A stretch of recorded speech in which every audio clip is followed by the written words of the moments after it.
I remember one day I stopped by to pick up something and I opened the front door and I saw a few people sitting around the piano and few kids are sitting on the other corner painting and two people are looking at the arts and chatting about it.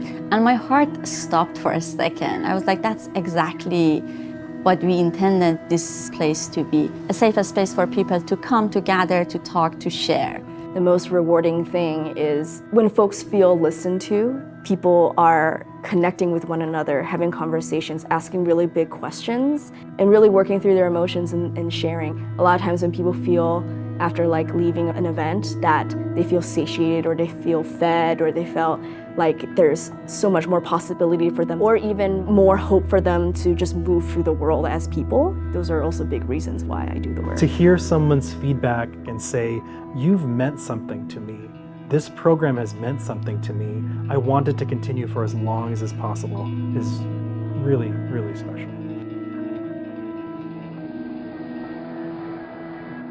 When I was looking for a way to connect with the community, I was thinking what can bring joy and what can connect people. And that's why art came to picture. Art is the language of humanities. Art is the language of shared experience.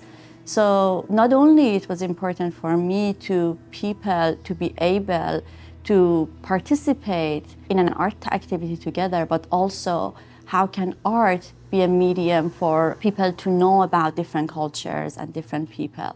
Art is really underutilized as a healing tool. It's underutilized as something that has value. And it just seemed like a natural idea that we would use art to help support refugees and immigrants.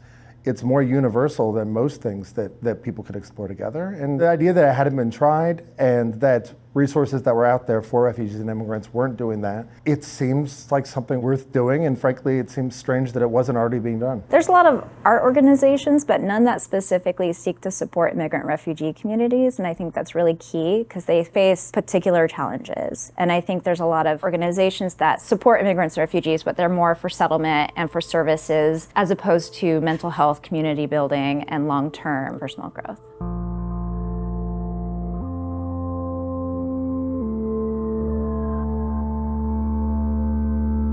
You know, being an occupational therapist, I believe in doing. People can really feel better, and the more engaged we are in activities, really helps us with our mental health and well-being. And art is a universal language in which people can really connect.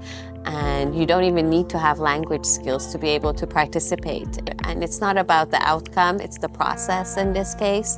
And so it helps break the ice, and while you're using your hand, it's easier to talk and open up with others than if you're just sitting and having a conversation. It takes more time to make that connection with people. So, I guess as an immigrant myself, I feel like what we want is just we want to belong.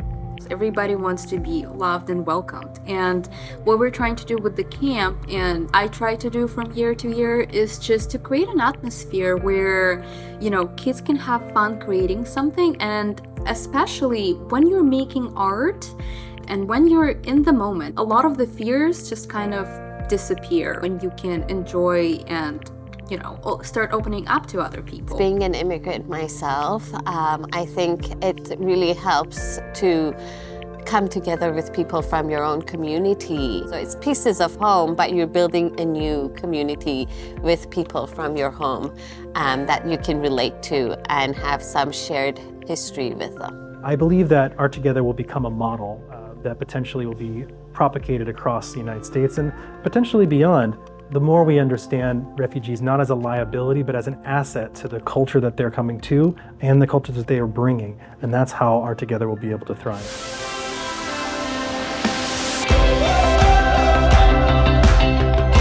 Because I believe that art is a wellness practice, it's a practice that builds relationships between people. And so for me, that was what was really at the heart of why I became involved.